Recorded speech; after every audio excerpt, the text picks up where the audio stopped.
and welcome to today's session, my dear champions. Today, we are going to talk about some amazing ideas which can help us build up a very important skill.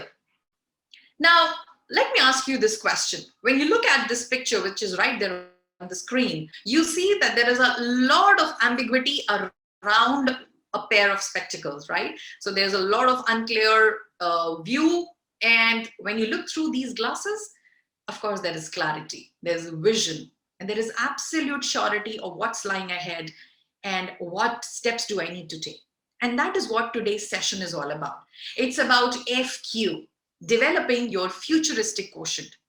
Now, approximately 66 million years ago, a mass extinction ended the lives of roughly 3/4 of plants and animals on Earth, including the mystical dinosaurs that were once believed to be the dominant species spread across land. Fast forward to present day, we humans live in yet another sensitive era where rental rates are skyrocketing and climate change is considered an existential threat. Stuck in this new normal, the societal struggles we now face push us to develop new skills to thrive and overcome the inevitability of change.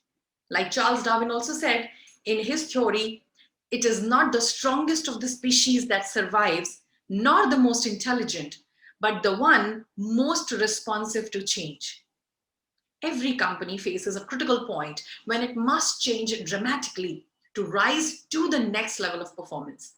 If the company fails to see and seize that moment, it will start to decline. And the same applies to individuals as well. So when we are able to see and adapt ourselves to changes and align with them as much as we can and as quickly as we can, it has a lot of impact on how successful and how content we will be. And the key is courage. But the question is, the courage to do what? Well, the courage to change, the courage to accept change, the courage to align to change. Change is not easy. It's hard, and knowing what changes to make and when to make them is even harder. So how can we go about increasing our FQ? Now, a simple idea to develop our futuristic quotient, which is getting ready for the future and how much ready are we towards accepting that future, is developing your adaptability quotient, which is AQ.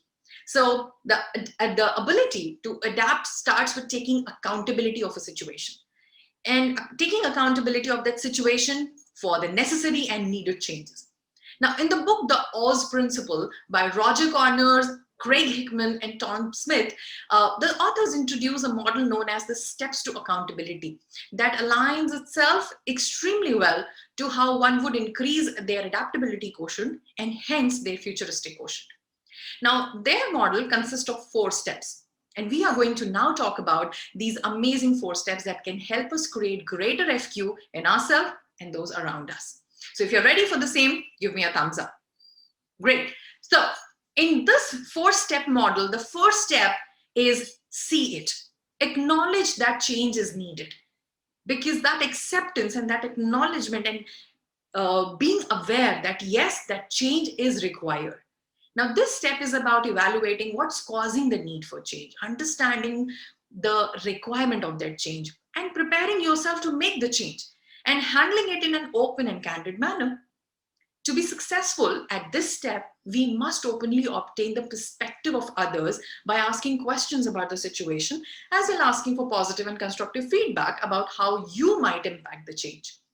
Now, the perspectives and insights gained may not be what you want to hear, but hearing the hard things is absolutely critical in understanding how you need to adapt to the change with agility and effectiveness. Let's take a quick example here. If I were to think about working on my communication skills and I feel what I am doing is probably apt into the role that I have right now, but in case I need to develop my futuristic quotient, I need to be future ready, and I must work on my ability and my keenness to work towards that. What I need to do is I need to acknowledge that what skills I have are good, but I need to move to the next version. I need to move to a better scale of it.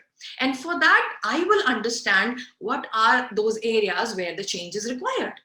And I need to take into consideration not just today's scenario, but I need to think about future. So think about, speculate what all changes would be required.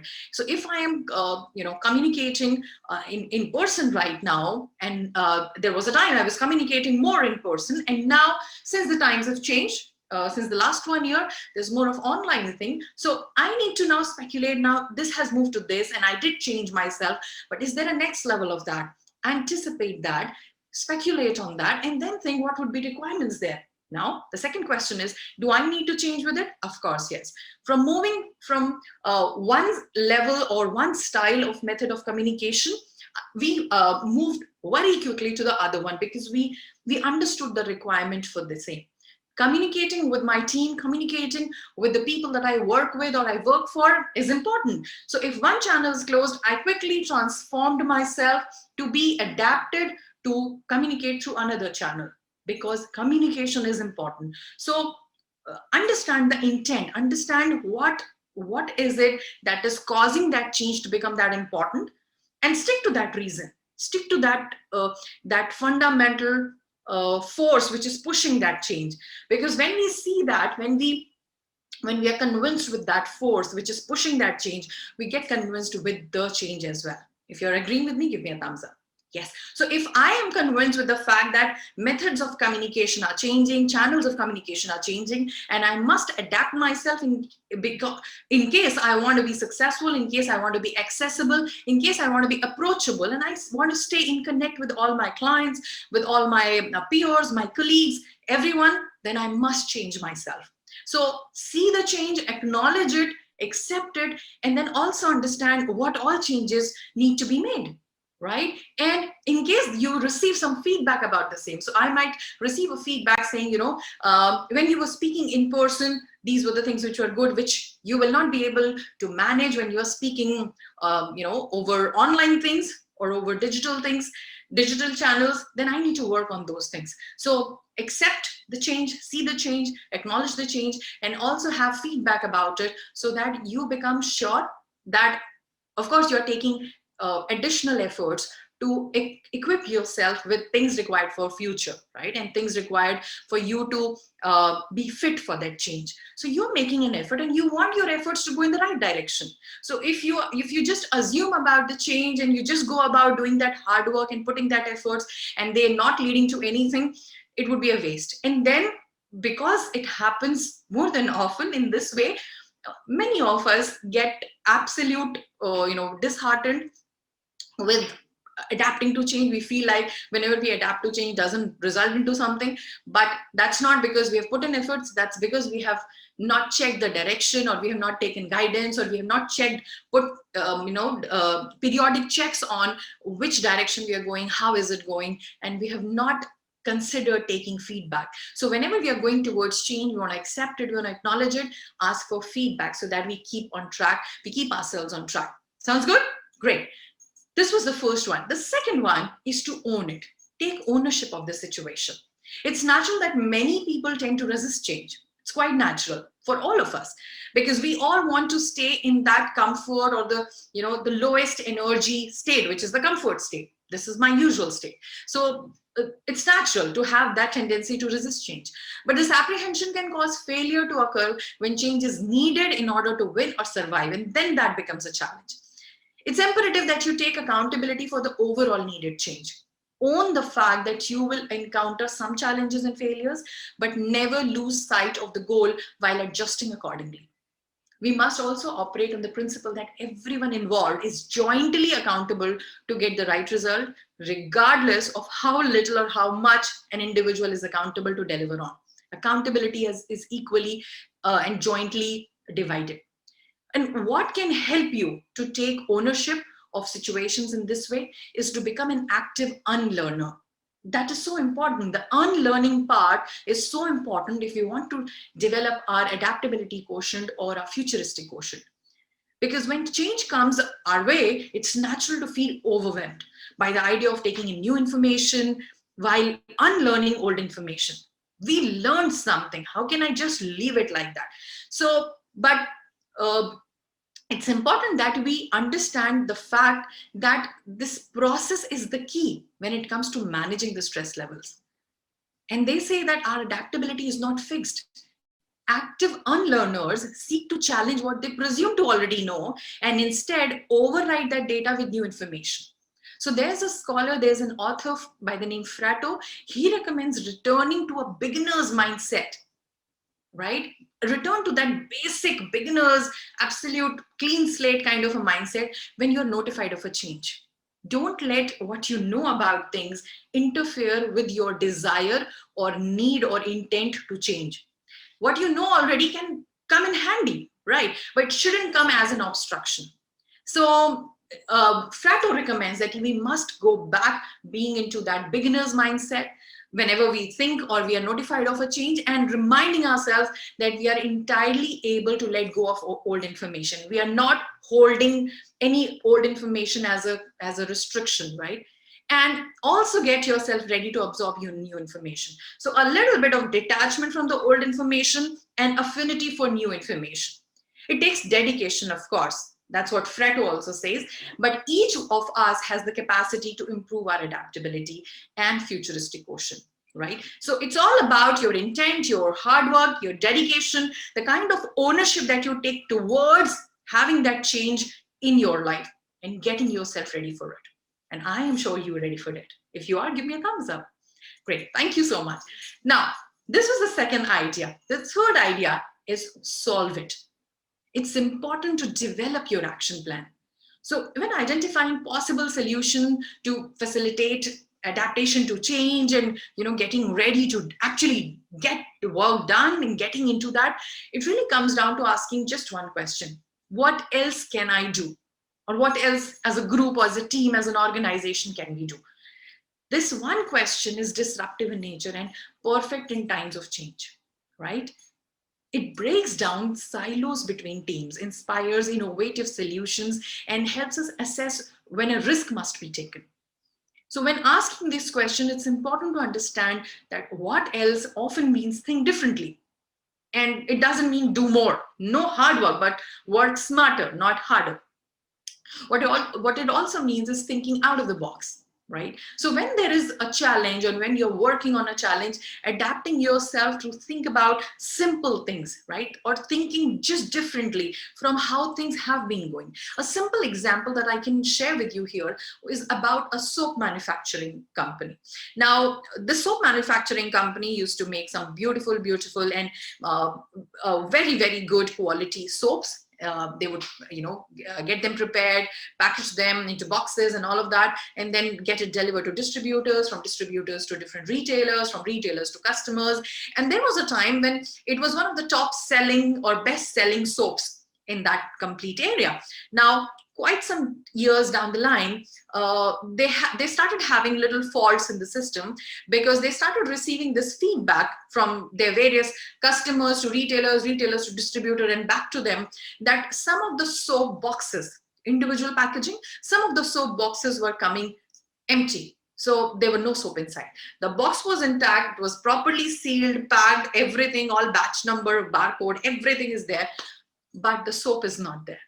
Now this was a terrible thing to happen, because the product was not packaging; it was the soap, and the soap itself, the product itself, was missing from the end product, which was going into the going to the end user. Now this was a big thing, a big feedback, and a big news for the entire industry. And there were, of course, different kinds of news around it, different kinds of views around it. Now, while this was happening in the outside world, inside the organization, some amazing brains were working towards finding a solution for the same.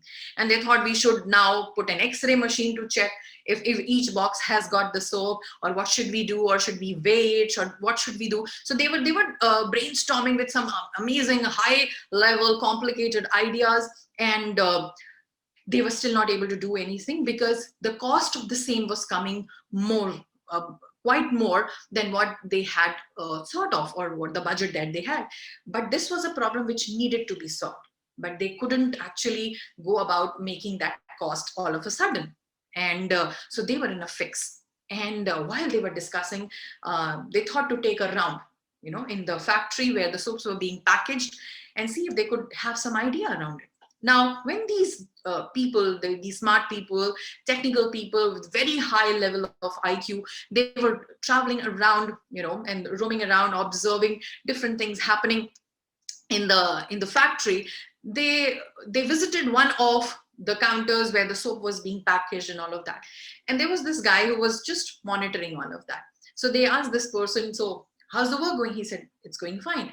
They said, do you know about this problem happening? That is happening, the feedback that we have got, the fault in the packaging systems. He said, yes, I'm aware of it. It's all over the news. So just in a joke, they said, oh, so do you have a solution? Because you're working on the system, do you have a solution for this?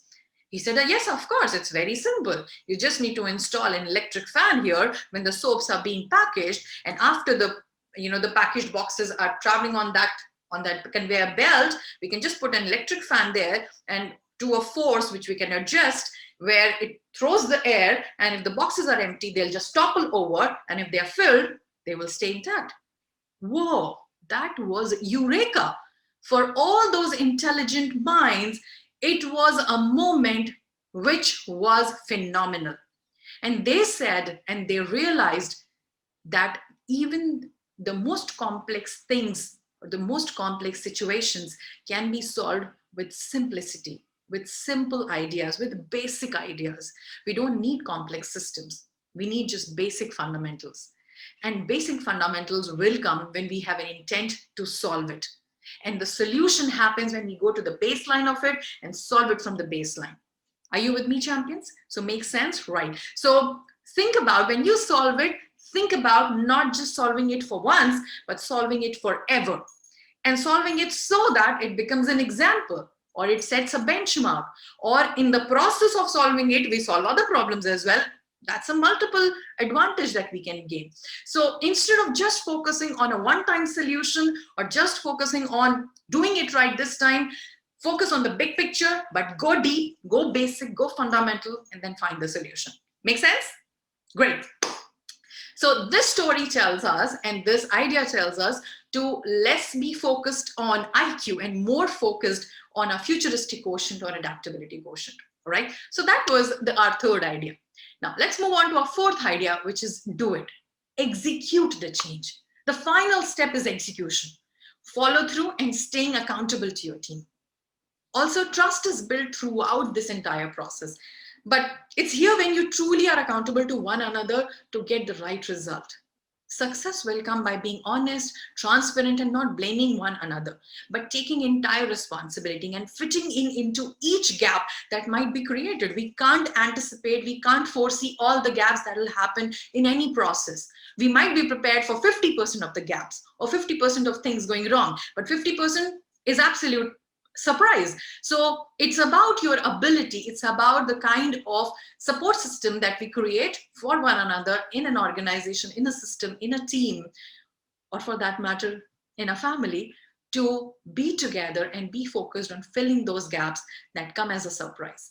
And be together, build that camaraderie, and focus on doing it because we need to win it and execute that change. So that was the fourth idea, champions.